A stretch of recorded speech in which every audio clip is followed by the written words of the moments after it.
Hi, my name is Wyatt Troy, and I want to welcome you to Behind the DAW, the podcast that was created to help you become the artist that you've always wanted to be. We interview artists and music industry experts on an emotional, philosophical, and artistic level to get inside their heads, gather the best information, and then bring it back to you. By the way, this is a companion podcast to our new YouTube series, In the DAW, where we invite artists to dissect their songs in real time. Also, within every podcast episode, we include a bounced and condensed version of the corresponding YouTube episode. But I highly encourage you to check out the full YouTube version. If you have any artists you would like to see come on the show, or if you have any feedback in general, you can contact me at wyatt@musicandstuffllc.com. For episode 17, we have Halcyon, and this was an intensely amazing interview. We get super deep about being happy, spirituality, love, making music, and everything else in between. We also talk about his new EP, Stars of Us, and break down each song and each song's meaning, and it's crazy deep. I just want to give a huge thanks to Halcyon, as well as a huge thanks to you for even coming through. And as always, if you enjoy what you learn and you'd love to learn more, go ahead and subscribe and we'll see you back here next week. Also, if you feel so inclined, we would love for you to leave a rate and review on iTunes. But for now, without further ado, here's Halcyon.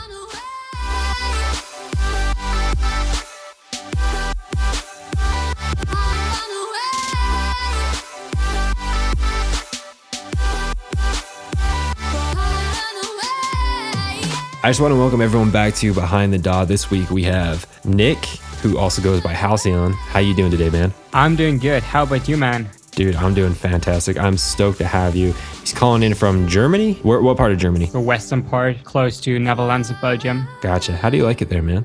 It's pretty neat. That's awesome, dude. What's the music scene like there? I don't think there's any music scene at all. Was there a particular reason why you picked that place? I mean, were you born there, or how come you're there? I moved here for college, actually. So where are you originally from? I'm from Cologne. Cologne, gotcha. How far away is Cologne from where you are now? I would say 80 kilometers, so it's about, for your American friends, it's like an hour drive. Thanks for converting that, man. So I'm assuming that quite a few people listening to this know who you are, but let's assume that some don't. And so for people who don't know who you are, let's get a little background information about you, about your music career and everything like that. Okay, I'm Nick, and first off, thanks for having me. I made music. I've been making music for like 7 years now. I decided to start releasing music under the name Halcyon about 3 years ago, and I just try to make music I like, I enjoy, and try to develop my own style, and it's like not working because there's so much music I like and just like changing styles and everything. Through the years, I got in contact with enhanced recordings. First off, I got actually in 2016, I had a chance to be a part of the remix competition from Man's song Freeze Time and had the pleasure to be on the final remix EP. And from there on, I started on growing, like working with Enhanced Records, which is a label from Tritonal, and then moved on to NCS, and now staying with them and trying to develop my career to progress at all. So right now, NCS is kind of your main focus right now? Yeah, absolutely. I mean, they're super comfortable to work with.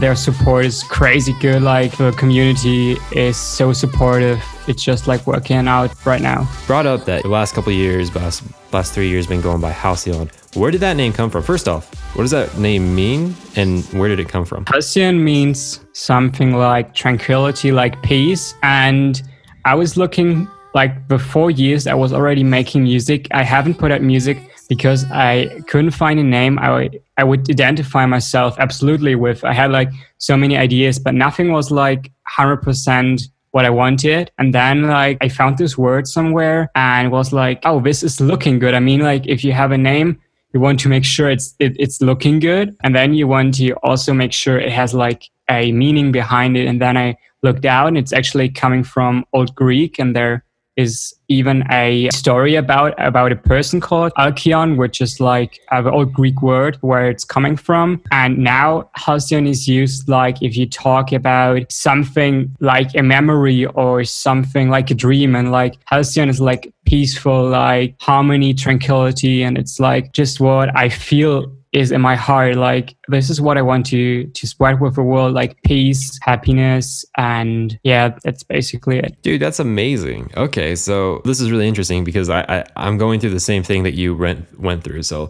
how you're saying that like you could never really find a name, like you find something, you're like, oh, that's kind of cool, or like if you find one, maybe it's already taken, but then you finally you're able to find a word, Halcyon.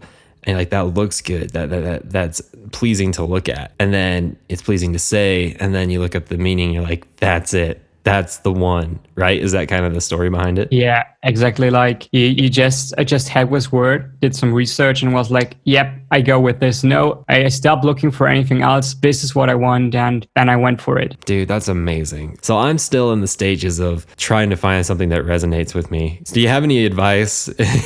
Especially, you know, the people that are listening to this, I'm sure there's people that finding a name is hard, man. Finding a name that you're going to commit to. I mean, that's like marriage. You know what I mean? That's like something that is identified with you for the rest of your career unless you change it. So I mean, do you have any advice with finding a name? Yeah, actually, I do. What I would love to have note back then is just to put out music. Don't think too much about it. I mean, grab the next name that feels comfortable for you and just start releasing music. But because the only thing you can find your real style and also your real name is just like to progress, and you can just only progress if you produce music and if you release music, if you get feedback. And even if you started producing like a half a year ago, just go for it, just release it, get resonance, get feedback, and you will develop, you will make progress, and you will one day find your style. You will one day find a word or a name or something you can identify with as your artist name. Oh, that's super cool, man. Is there any resources that you would say, like, I mean, I've heard people using like random word generators or like the dictionary, or like, is there any resources like that you would point us towards? Your creativity.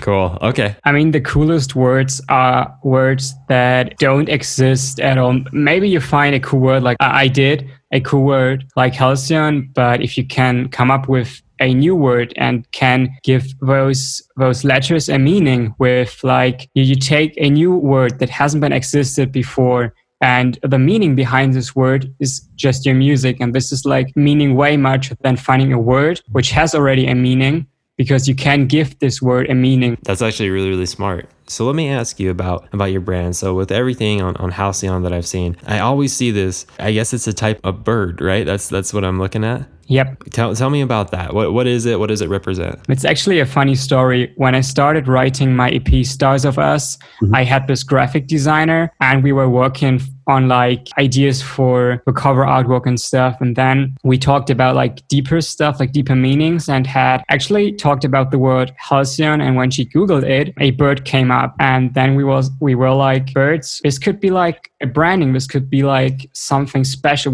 which could be connected to my music. And also, if you take something and look further behind it, like looking between the letters, a bird is not just an animal, which is natural, but it's also like representative for being free, like spreading your wings, just going anywhere. And with my music, I want to take people to another place. I want to take them out of a reality to my world, which I'm creating with my music. And what could be better than a bird? Maybe a train, but who has a train as logo? I mean, a bird just works better.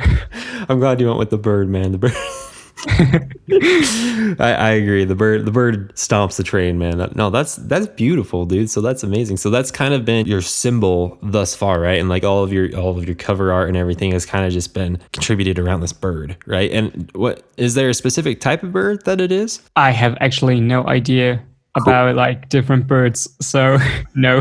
And so now you have this new EP coming out, and I listened to it. I just barely listened to it again before we got on this call, and it's arguably the most gorgeous EP that I've listened to in the last year. Like, and that's saying a lot. Illenium's new album is pretty incredible, but this is right up there, dude. Man, this means so much to me. Highly appreciate it. Yeah, dude. You did really, really well. I mean, if we're being like really real, is Illenium's album more like, I don't know, radio friendly, I guess you'd say? Sure, whatever. So that's his cup of tea, but like, I don't need that from you. You know what I mean? Like, I don't need to come to you for radio things. I come to you for a very special feeling. How you were saying, like the Halcyon feeling, like the peaceful, the tranquil feeling. When I listen to your album, your new EP, I think that encompasses it beautifully. I mean, some songs really, really, really, really hit me, man. So tell me a little bit about the EP, the process of it, why you wrote it, what it's about, you know, any information that you want to give about it, I'm willing to soak it up. I just find it so funny that you compare me to Elenium. Is it because of a bird feeling, or how did you come up like with Elenium versus Halcyon? That's a good question. I would say just because, you know, his last album that he just released, and, you know, he had songs like Crawl Out of Love, Leaving, Fractures. They're very emotional songs. Like they're very vulnerable songs. And obviously with doing the podcast about being emotional and open and everything, I'm into that kind of stuff a lot. And so that's why I made the comparison with you, because that is what I get. That is what I have gotten from every single one of your songs I've ever listened to.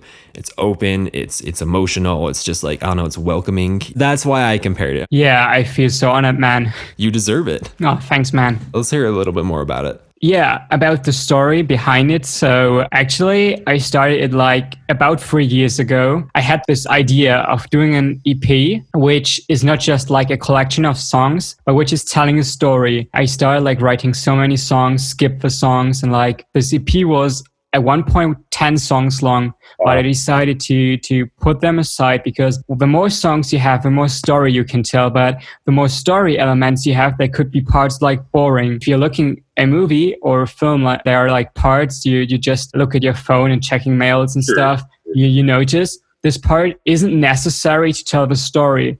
Maybe it's just like some side information, and I wanted to make sure every track is as good as possible, is telling as much story and like evoking as many feelings as possible. So I decided to break it down, and yeah, less is more in this case, I think. And the concept behind it, it's like a really emotional thing, because imagine you have a love couple, but they are like facing their own lives, and those lives don't allow them to live together. But in their mind, they create this world which is perfect to them, where they can go through adventures and just be themselves, like love each other, don't care about things like school, like work, like money. They are in this world and they are lost there, but in a good way lost. They don't have to care about anything else. And this EP is like telling the story of how there is this world, but because of a real world, it's not possible to live there. So this couple starts dating and noticing there is more than love to them. There's like a connection, which is like a star. So when I was thinking of the title, I was like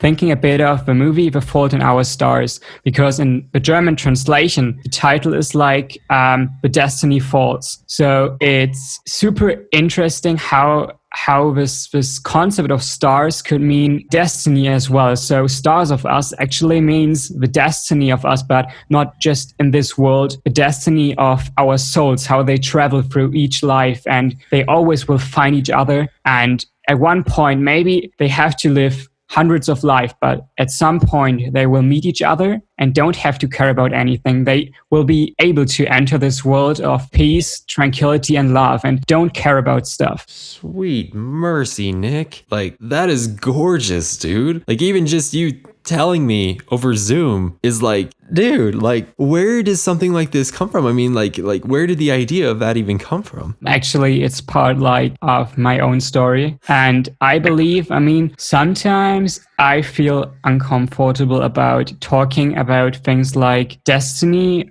or religion and stuff, but I just go ahead and tell my point about it, because of course there is space to discuss and argue, but I just want to be honest right now. I think there is something ahead of us, like higher than us. Maybe it's God, maybe it's something else, but I believe it's the universe. The universe is the impersonation at some point, like it's like what we see, what we can feel, what we are part of. And this is like destiny, and we are part of something bigger. So I'm so sure there is something more. And I think we should live our lives and just try to be happy. How I came up with this, I was like thinking about how is my life right now? How would I like it to be? And there are so many things I don't like. I don't like that there is things like you have to go to school. I mean, school is super important. I mean, it's awesome that we have the chance to go there, but I don't like the pressure that's put on us. I don't like how the society says you have to work, you have to be lower than somebody, or there are classes and stuff. I dream of a world where we all can be happy, and where we all can just like go out, enjoy the nature, have an awesome swimming day, chill at the sun, or go hiking and stuff. And I just want to create this world musically and want people to feel what I feel. And I feel pain at some point, but I also feel excitement at some point. And I think it's just our job in life, or like what we are living for, is to live life, to enjoy life. And I wanted to tell like the story of the down part of life. Like, life is not always perfect and it's not always working out, but it's our job. We're living for trying to make it work somehow. That is incredible, man.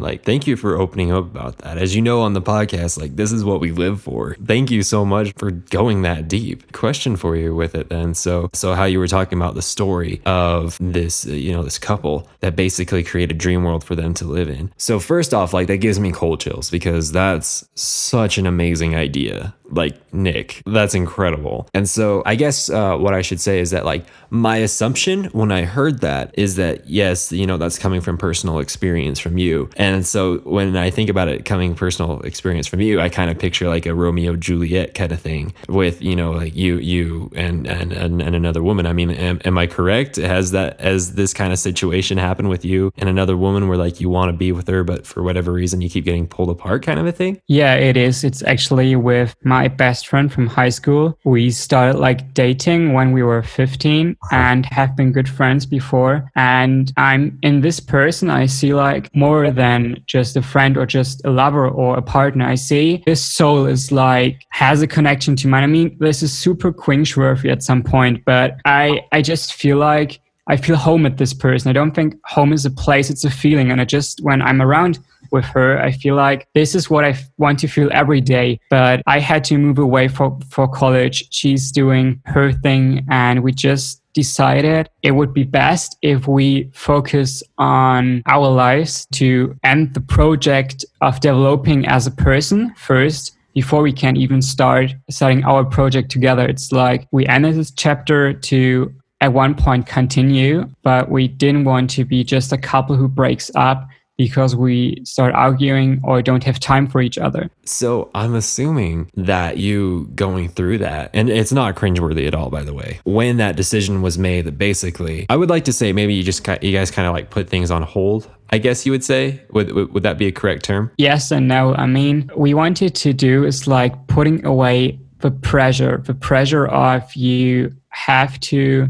have time for each other. And just like this pressure was what killed our magic, I would call it. So we do stay in contact. We definitely want to continue to stay in contact. The focus should be ourselves and just be free and move to another country for a year or do like the craziest things. We want to make sure that at one point in our life we are happy and don't have to think back at now and say, why didn't I do it back then? We want to live our lives to a fullest, as I said, and at this point where we are able to, for example, have the time and move together, we want to definitely meet again. And I mean, have you seen the movie Love, Rosie? I have not. I just do this quick illusion. It's about good friends who were living next to each other and have been best friends for so many years. And in the end of this book, they just realized they are the person they have been looking for so many years. But to have a perfect relationship, I think you have to know other things. You need to learn to value what you have, and you only can value things if you know how it is to not have something or to have even something worse. I knew this was going to be deep, but I didn't know it was going to be this deep. With everything that you're going through with this woman right now, this sounds like it's pretty difficult. Are you still kind of struggling with it, or how are you feeling about it? I think there is something more in life. There is a destiny. I just feel in my heart I don't have to worry at all. I don't have to be afraid because I know at some point in my life, it all will work out. I will be happy. And that's why I don't care so much. I just think I should live for the moment. And in the end, I will be happy. And this to come to this point to be happy, I just have to be me. and don't have to care about things and just be worried, because this will stop me to progress, and this will stop me to failures, because failures and mistakes are the only thing that helps you to move on, to progress. Because if you are afraid of doing mistakes, you won't get started. And this is what has been holding me back for so many years. And I just realized this, and I just can't stop thinking about how I love life and how I want to live it to the fullest and do things and do music and want to meet people and work with them. And this is like what's on my mind right now. This feeling that you have for someone when it's like there's just that connection. Like it's not just like a physical connection. It's a physical, mental, emotional, spiritual, every type of connection. That is so amazing that you could put that into words. I've been trying to think about that for a long time, because that's how I felt about me. Well, how I still feel about my wife and I. It was something different when we started dating, when we just barely met each other. And it was just something like that, dude. It was just like, I don't know how to explain it, but to me, it was like, it was more than just I wanted to be with her. It was more than me just having feelings for her.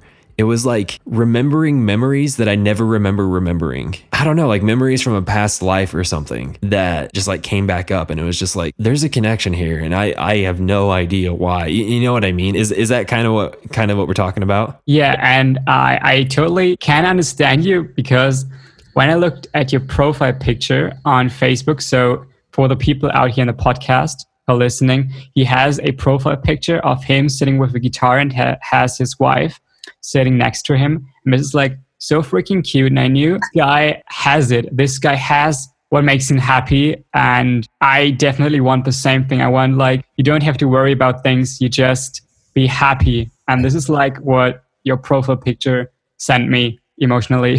Thank you, man. I really appreciate that. And I truly do hope in my heart that this works out with the woman that you're talking about, man. I have no worries. Now that we're kind of talking about this, I can see how you were able to evoke the songs and the music that you make, because one does not just make Halcyon music on accident. Like, you know what I mean? One does not just make something like that without like having a lot of fills, man.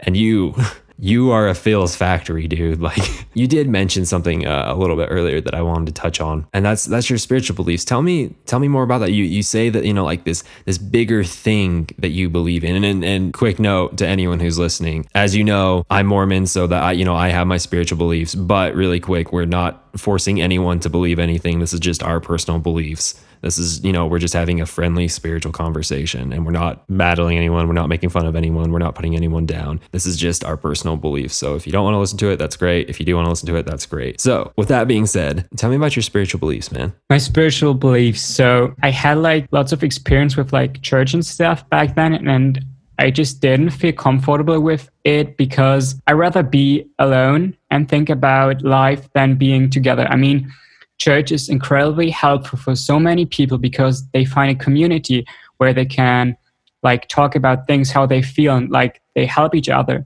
So I think it's a really good thing that we have churches and religion and stuff in life. But there is like nothing I am 100% agreeing with. And I just decided, why don't I pick the ones I love from each other and like create my own belief? I mean, there are things in Christianity that I believe in, but there are also like things in Buddhism, which I believe in, which are, for example, that every animal is like means as much as a human, because it's a soul, it's something living. So this is like part of my belief, that I think there is nothing higher or lower than anything. If it's an animal or a person, I love everyone and I want the best for everyone.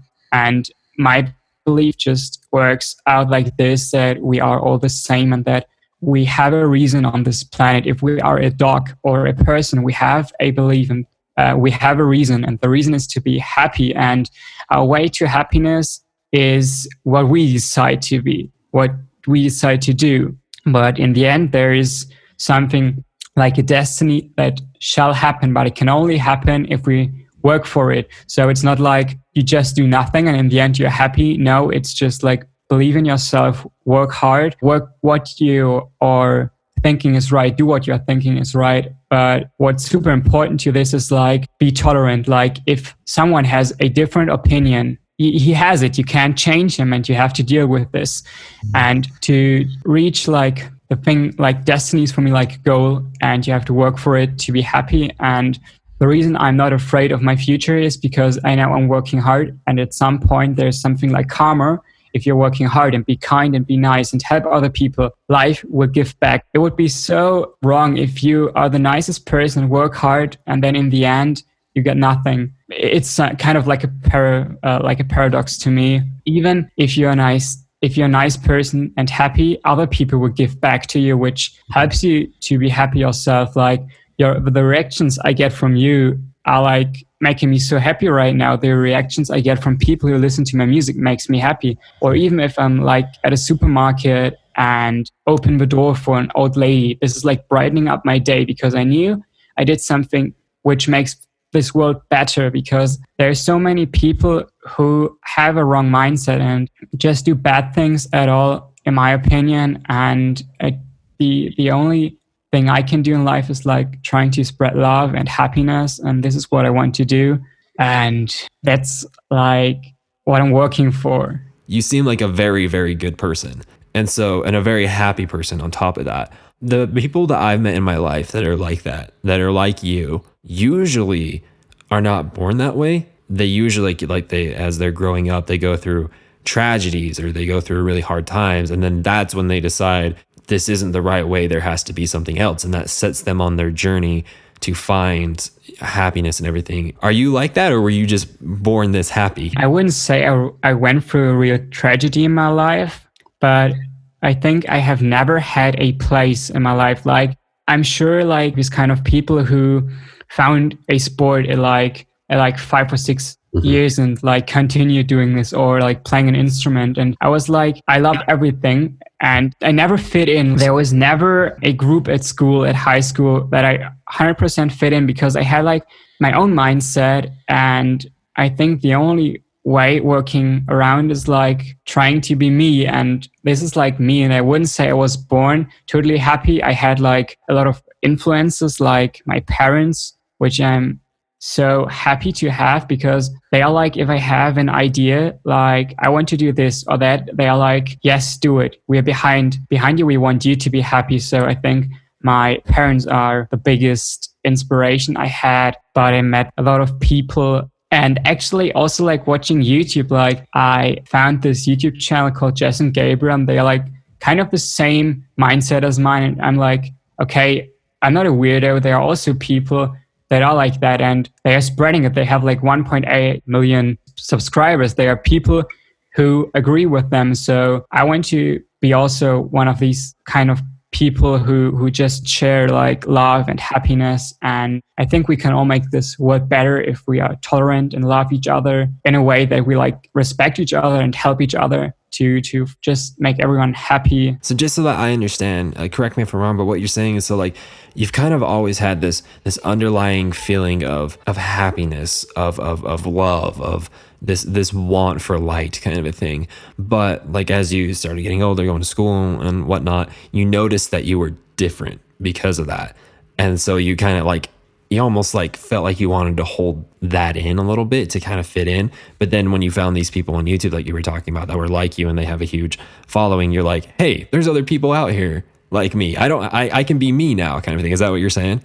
Yeah, it's like really, it was hard to like find my place. And I wouldn't say I always have had like happiness in myself, in my heart, but I knew I wanted to reach a state which is like beyond having a good job, beyond having a house, beyond this is the state I want to have is happiness, which is like you wake up because you want to wake up, because you are doing things in life you want to do and that make you happy. And if I hear people that are like, I got to get up, I got to get to my job, but I don't want to, and this is what I want to avoid. I just want to be happy at what I'm doing. So I say what we do now is we'll go through your songs right now. It's on the EP. We can talk about each of them and maybe what they stand for and everything. So really quick, how do you say the name of the first song?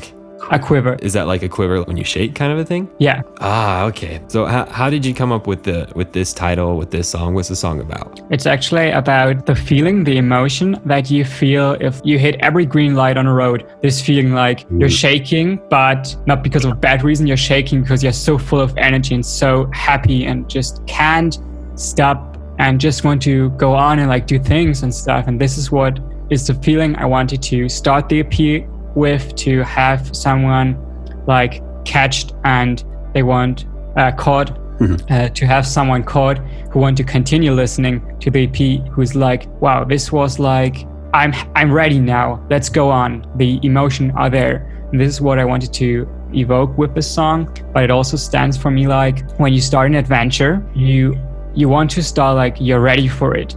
You want to go out, want to live life, want to make experience.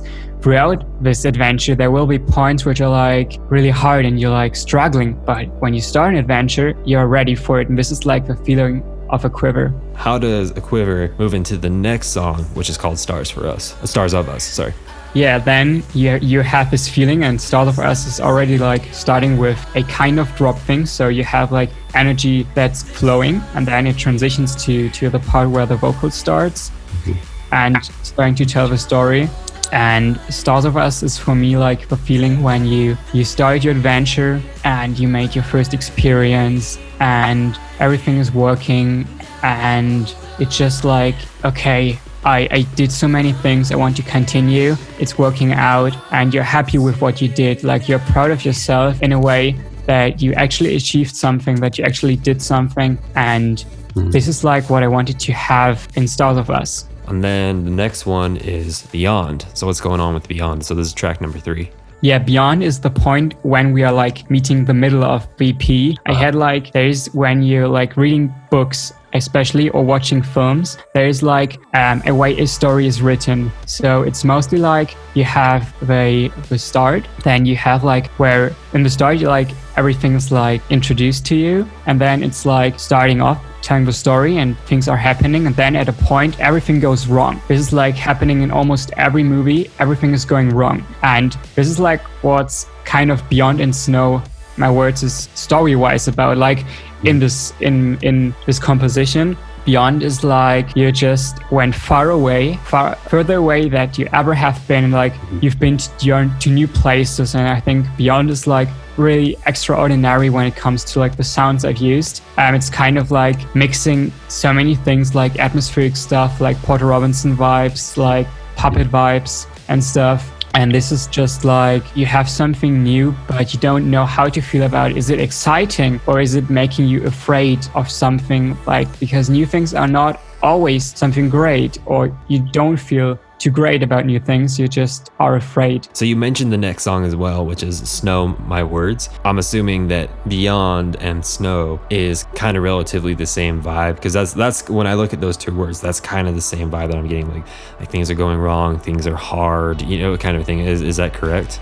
Yeah, I wouldn't even say like going wrong, but it's like you're lost. Like you have no idea. And this is like out of the composition, just as the song itself, Snow, My Words, is like I took a double title because it's looking sick, but also because like story-wise it's called Snow. You went so far away, it's like everything is like full of snow and everything is looking the same. You need to look for the details because like you have this continuous sound, but there are like new sounds introduced through the time. And this is standing for snow, like everything is like white, but you have to look for the details. What is different? What is what you actually want? This is like in life, My Words means like you're standing at a point and life just goes around you like a time lapse. It's in my head like a time lapse. You're standing there and like millions of people go around you and they live their lives and no one can understand you. No one knows what you mean. So my words just get lost. My words are sad, but nobody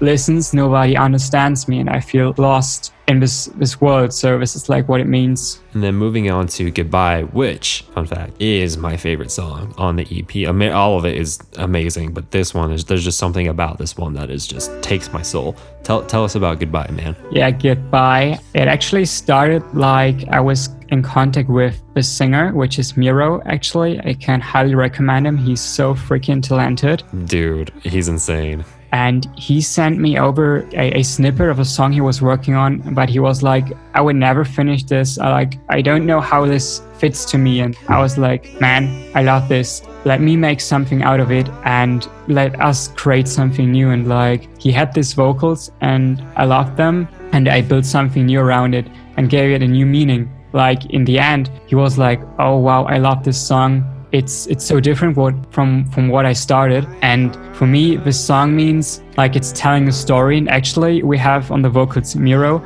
but also my friend Nori, which is singing like the female voice. I was just going to ask because I thought there was a female voice in there too, but yeah, keep going.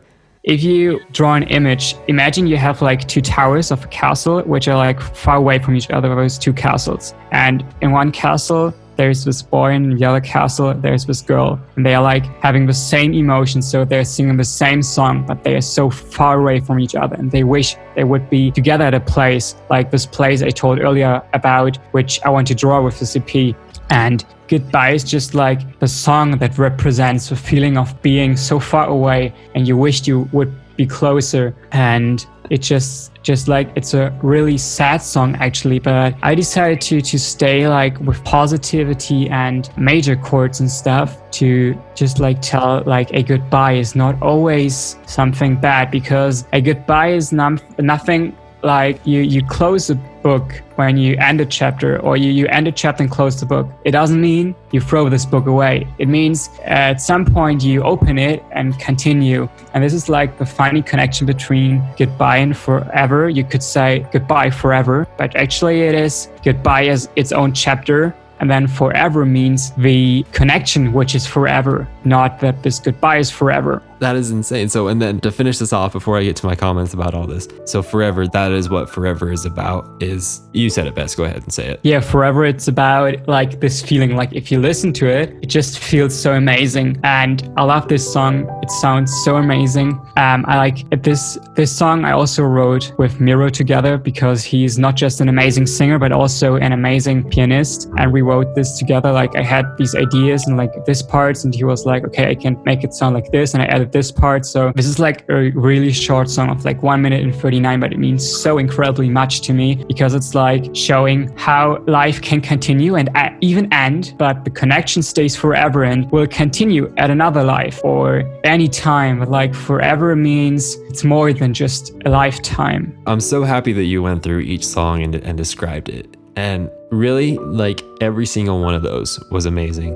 The one that absolutely hit me the most was Goodbye. And the reason why is how you were saying, when you're done with the book, you don't throw the book away, you keep it and you open it later. And the reason why, as you were describing the story of this EP, I put me and my wife as the characters, and it lined up perfectly. And except, like for the part that's goodbye, the part that's goodbye is what I think, or what I picture is what death is going to be like for one of us, whether I go first or whether she goes first, or whether it's just like, I think it's just going to be like a goodbye for now, but then we'll see each other in eternity. I totally know what you mean. I mean, death is a topic. It's not always comfortable to talk about, especially if it's about a person you love. But I think death is not always a bad thing. Yeah. Because death will happen at some point. You can't avoid it. I know maybe at some point we will be living 200 or 300 years, but I think it's not possible to live forever. Yes. So we need to live with the mindset that we know at some point we will die, or someone we love will die. But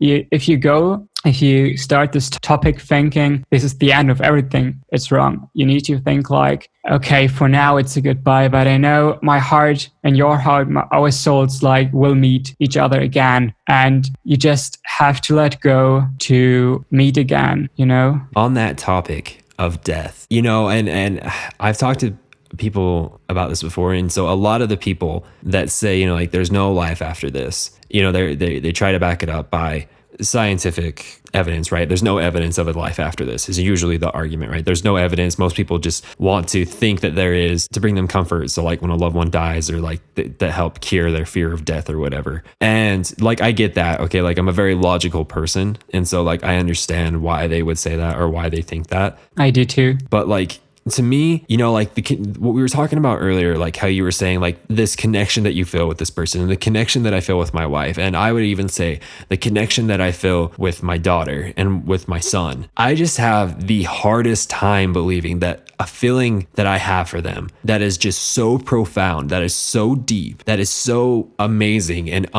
indescribable. I just can't understand how that's just by accident or just by coincidence or just something that has happened. I can't believe that. I can't believe that once we're dead, it's done, period, done, no more. You know what I mean? I have the hardest time believing that. That's something so profound. And yes, I don't have any evidence, quote unquote, to back it up, but let's just remind everyone that scientific evidence also said that smoking tobacco was healthy 50 years ago. So yeah, my words on this is like, when I was like in high school, I always took like science stuff as my majors. And like, this was what I totally was in, but I just realized like, if you want to live life and be happy, at some point, it's like good to question things, but at some point it won't help you to move on. It will stop you because you're questioning, is this right? Is this wrong? Just do it. And when I start like feeling about death is like a black hole and this is nothing beyond it and stuff, I just feel like I don't feel happy. And I don't think this is what I should focus on. I rather focus on positive things. But I mean, even if I die or the person I love dies, and if I have a mindset, okay, I will meet again, I will be happier than than the person dies. And I know, okay, this is forever the end. I will die unhappy. But if I die with a mindset, even if it's wrong, I will die happy. And this is like, this values way more to me than being right. Like you can have discussions about being right or being wrong, but rather take this time and focus on something different, because like having discussions is good at some point and it will bring you further, but at some point you're just like, this is right, this is wrong, and you're wasting so much energy about it. For the final question on the podcast is this, you know, and I've asked a different question with almost every episode, but I feel like with you, this is a question that would fit you perfectly. You know, yeah, as we were talking about spirituality and everything, you know, I had this image in my mind, like, what if Nick could sit down with the creator of the universe? You know, let's call him God for all intents and purposes. Let's say that you're able to sit down with God. My first question to you is, if you could ask him a question and you know that he would answer you and he would answer you perfectly to the point where you can completely understand it, what would be the one question you would ask him? How to get a kick sound like Elenium's kicks. This is the only thing I'm trying to figure out right now and can't get it right. If you ask, I could ask him what is the reason of life, but I'm happy with thinking the reason of life is living life. So why should I ask him and maybe get another answer which would make me unhappy? I think it's all good like this. I mean, is everything happening for a reason? And there's also a reason why we don't know what life is about. I don't really mind not knowing everything. I don't really know what I would ask. I mean, I would get an answer that nobody else on this planet could answer me. So would I be happy or would I not be happy? So I'd rather be didn't ask anything that could change the whole world. On the concept of the Elenium kick, what do you think he would say to that? And he was to answer you, you know, if you're like, how does Elenium get his kick? And he was to answer you, what do you think he would say? I think he starts with an acoustic kick. Then he somehow like tries to get space somehow, maybe with a reverb, but I just can't get it right. Like I can't get a kick which sounds like boomy and roomy and like in a good reason, like in a good way, but I just can't. If you're listening to like songs like the one that comes to me, the type of kick that you're talking about is the one off Fractures. To me, that's just huge. Yeah, for example, Fractures is a good example, or like Lost is my favorite kick, and like he's just what is special about him? He's like somehow he's like creating his own style, but he has, I think he has the same problem like I do. He doesn't have so many melodies and like is trying to make a song interesting, not just with a melody, because when you look back at music history, a song was good if you had a catchy melody, and like most of Elenium songs do have a melody which is like more in the vocals, so the production is like just he's trying to get the feelings right, the vibes right, the sounds right, and this is like what he's totally nailing. He's like actually making music and not trying to make what other people did, trying to make a good melody. He's like trying to make his thing, and it's totally working for him. And the vocalist he's getting on his songs, I mean, like 90% of his song has a singer on it, and he has for a reason, because of course it's like pop and radio music, but it's also because he's trying to have like two worlds colliding, like the singer world and the world he's creating with like his music. I think that's a good answer, man. That is a really good question to ask Odd. Nick, thank you so much for coming on the podcast, dude. I really appreciate you being open and you being honest and you really diving deep into not only your artistry, but your EP and you as a person, man. We at Behind the DAW are extremely grateful for you, man. Absolutely. Thanks for having me. And now, here's this week's podcast version of In the DAW with Halcyon.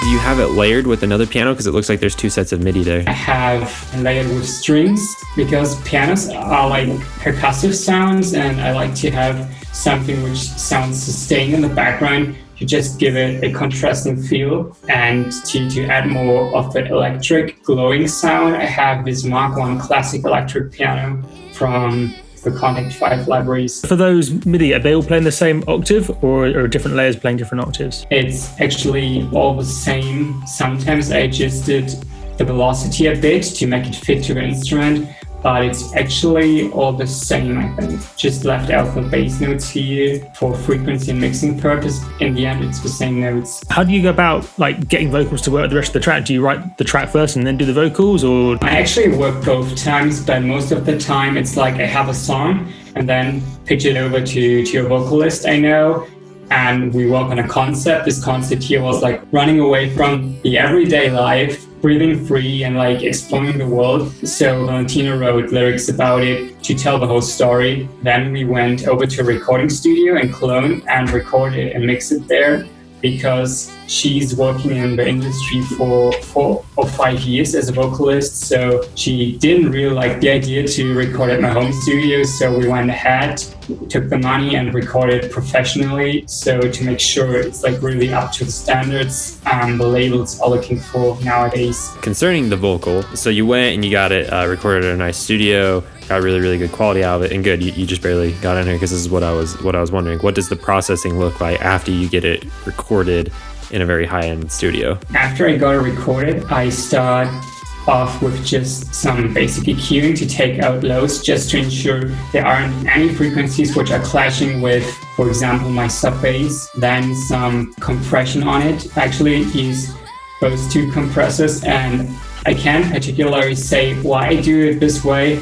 It's just like how I was taught, and it works pretty fine for me. Like, we all know how compressors work, but this setup works pretty good with the vocals. I just keep it this way and call it like my vocal chain. The CLA 76, how much gain reduction are you getting on that when the vocals go through that? It's really depending, because these vocals were already like post compressed, so they're like, as you see here, already almost flat. It's just like to ensure it's not going any further than it should be, and that's basically it about the compression. It's just like insurance here. Sometimes if you get like really raw recorded stuff, they really need to drop it down by like -6 to -12. So you got your EQ on there, and then you compress it with the 76, and then you compress it with the 2A, and then the final part of that little chain right there, then you have another Pro Q, right? And then you're just cutting out all the low end. Yeah, it's just like, it's like my behavior to just make sure there aren't any lows that could be a problem in the end. And usually when you do that,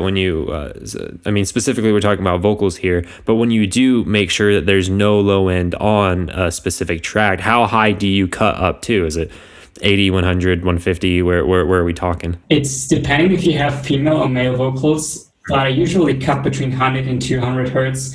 If you get like really low male vocals, you want sometimes these low frequencies, because they just are like part of the voice, just like part of the sound. So I go down to like 90, but I wouldn't go any lower, because there is really starting those sub frequencies that give the whole track both warm sound, and this should be all like controlled by the sub bass, in my opinion. So those vocal doubles, are they like real vocal doubles, quote unquote? So like two separate recordings, or did you create that using processing? Different recordings, actually. I think these are already multiple ones. I run away. No, this is just one. I run away.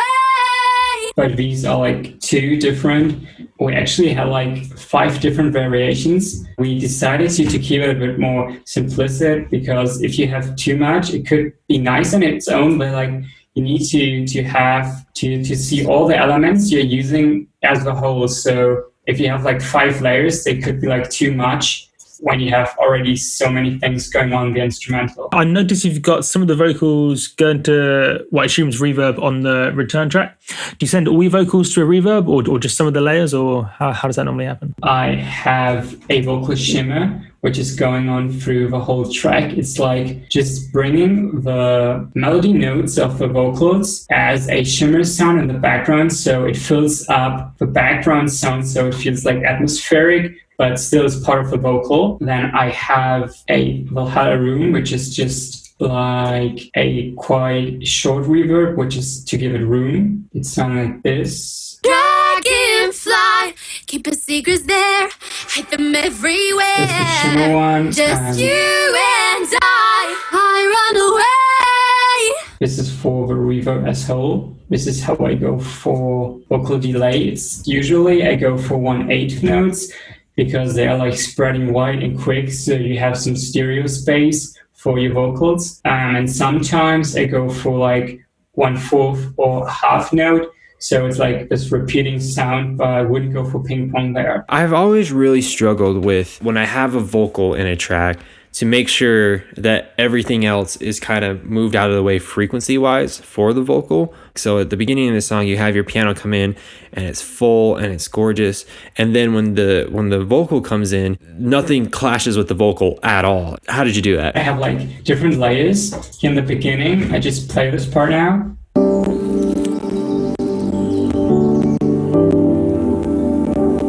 The first thing that's like really present is this bird recording I did. When I think of a track, you either have like vocals in the middle or a melody. And here you have neither of them. So I put in this atmosphere, which is like a quick, fast changing frequencies. If you use this B here, it's like really quick changing frequencies, which bring the mind to focus on something, because these chords are like pretty slow. And I took out like the highs, so it's just like really warm sounding, and laid it with this pad here.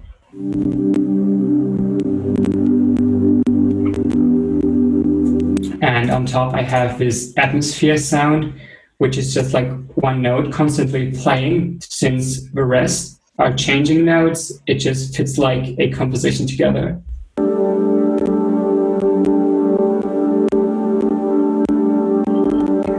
And then when the vocals come in, do you have to cut anything for them, or? Sometimes I cut, sometimes I boost. Here I boosted just for frequencies which are out of the way from the vocals. Standing on the edge of a cliff. So the vocals are like more in the 1 to 2K area around here, or like 500 to 2K, the presence. And the piano presence is like higher, and the strings are super wide. It's just like you have the strings on the sides, you have the piano on the highs, and the vocals like as the most present thing and taking the most frequencies. On some of the channels you've left as MIDI, some you bounce to audio. Do you only bounce down to audio to get that staccato feel almost as the note ends, or? Yeah, it's mostly when I do it like here in the drop, I just, every time the chord stops, I took out all the reverb and stuff to make it clean. As you just said here for the MIDI, I just left it as MIDI because I knew I don't have to care about the reverb here. The lead, I believe this is in like verse number 2, so this is after the first drop, and it's a really beautiful lead you got going on there.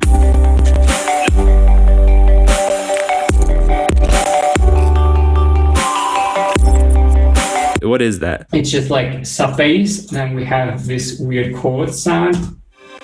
It's like shimmering chords. It's just one of the Serum presets. I just processed in Serum a bit and like put the headroom on it to spread it out and have these two melodies on top.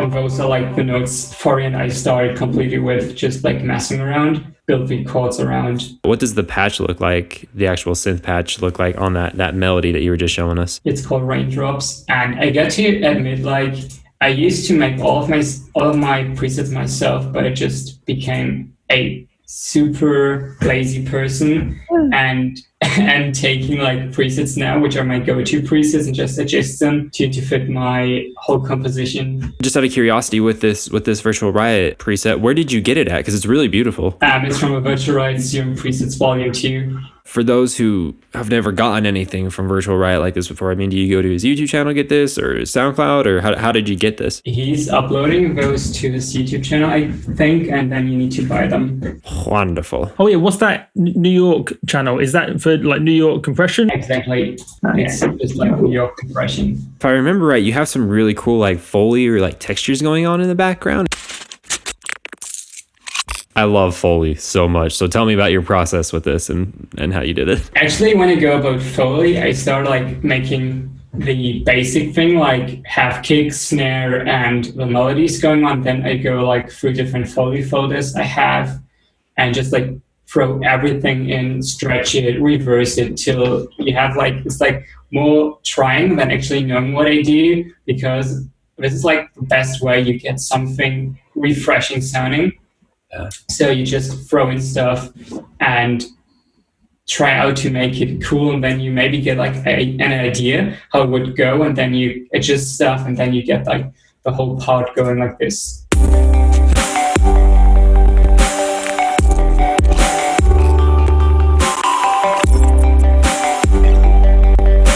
I love that. Like, I love that. It's like a breath of fresh air when you hear like real world sounds inside of an electronic track. Yeah, I love doing this. How do you go about approaching the arrangement for this track? Is it like a thought out thing, or is it more a case of just filling it out, almost like just using your instinct? It's actually really weird, because like having an intro is something which is like pretty common today's. But we first had like a way longer intro, then like this pretty short verse here, and then drop, and actually it has like no second verse. It's going into this chill part here and going over into the chorus again. So it was actually just like I had so many ideas for this song and just made like all these parts and tried to glue them together, and then the vocals actually helped to get like a silver lining through the track. I think you have some like war drums of some sort going on, is that right? Yes, those are like these ones here. Yeah, where'd you get those things? Okay, there are like two ways to approach those drums. The first way is going to contact and take the, I think it's called action strikes, use them. But here I was like super lazy. This is like my laziest track. This is such a bad example of my workflow, actually. I just took a Cashmere sample here and just like super honest about it. I took this Cashmere sample because it was like bringing the flow, like bring it to the drop perfectly fine. And when you find something that just fits your track, why trying to make something else than just like taking this, because it's all about creation, making this whole track, creating this whole track as I had it on my mind back then. These drums just fit the best. To be honest, Cashmere probably just went to Action Strikes and recorded them anyways, so you might I don't see anything wrong with it. No, I think it's fantastic, man. I suppose what you kind of might call a super saw, or like the main big synth in the drop section. How did that come about in terms of the sound design and the processing? My biggest issues are always with drops, and first I start like throwing everything in, and I created so many different saw types and just like went for a distorted saw like this one, which is like dynamic wise super flat, but also in your face because of the OTT and the saturation and distortion on it. Then for a bright and white saw, which is like a bit softer, not that distorted, but like widened with the S1 imager. Then like it with two lead sounds. This lead sound, which is like more a mono sound, because it's like sounding wide, but it's also sounding like it's in your face because it's had like a really low unison. And this one had like a pretty high unison with stereo spread and detuning. So if you put all these together, you have like a mix of so many different aspects of how a sound or a saw could sound. Like it could sound wide, it could sound smooth, it could sound distorted, it could sound fat, it could sound in your face. And like if you find the real mixture, it just sounds like this. It's like cooking for me. You need to, know your ingredients, but you need to know how much you take of everything to make like perfectly round off. Those little reverse sounds, are they reverses from the synth or are they from the vocal? I have different ones here. This is like just the saw reversed. And I also have reverse vice, just this going on in this background sound here.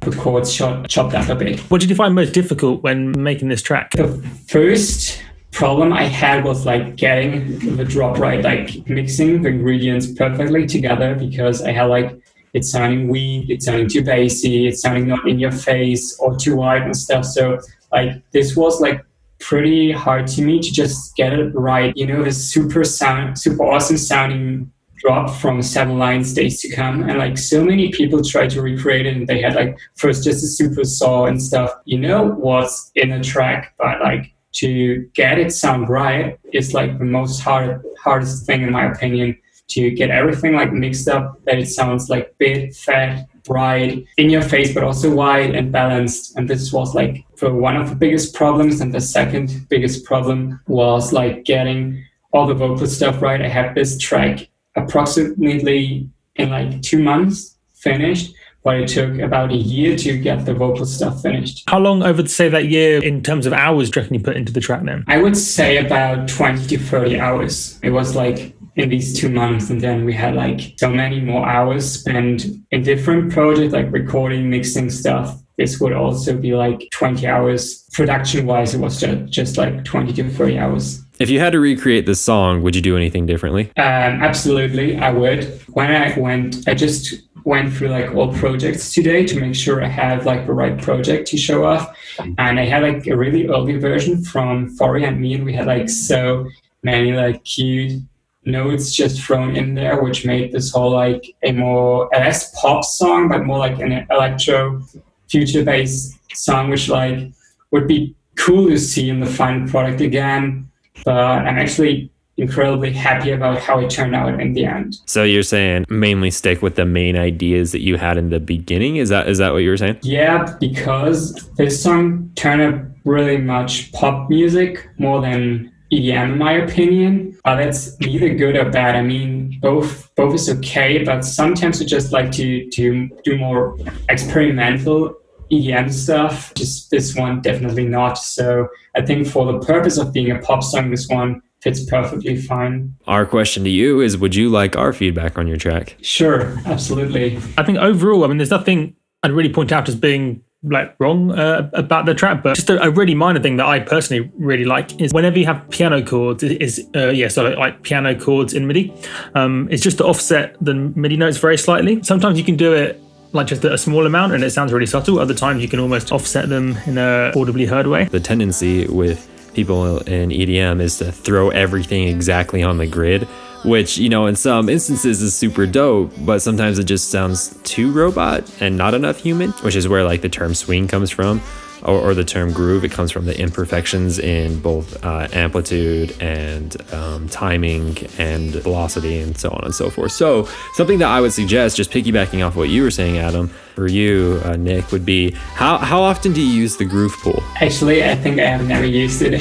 Cool. So I honestly never used it either until I learned a really, really cool trick. So for example, for those who don't know what the groove pool is, it's down in the left corner right down there. And what it is you can basically take a groove and apply it to a MIDI sequence here, whether it's drums or an instrument, just normal MIDI. And basically it will offset the MIDI to give it more of a humanized feel, just like slightly move it to the left or to the right or whatever the specific groove is. But what a lot of people don't know is that you can actually take the groove out of audio recording. So like, for example, if you went to YouTube and you found the audio of like some street drummer that was just, his groove is amazing, you love the way his swing is working and everything, you can actually pull the audio into Ableton, right click it, and it says extract groove, and then you can take that groove and put it in your groove pool and apply it to anything. The real and amazing as that is, the real magic comes when you take something that isn't necessarily a groove. So like, for example, someone giving a speech, if you go to a TEDx talk and you bring it into Ableton, you say extract groove, and then see what it comes out with. You know what I mean? Like, it's super weird what it comes out with, and then you apply it and you can come up with really interesting rhythms and groove and swing and stuff like that. So I'd highly encourage you to try that out, just because it can give you a really unique vibe to your MIDI. Does that make sense? Absolutely. It's like really mind-blowing right now. I didn't know about this button down there. I've never seen it. It just popped up when you told about it. You can apply it to anything that's been warped as well. If you have seen like a vocal that's been warped, or I suppose they apply mostly to vocals. I suppose anything that's been warped, it'll do the same time stretching. Way to go, Nick. This is a really cool song, man. Thanks so much, guys. I run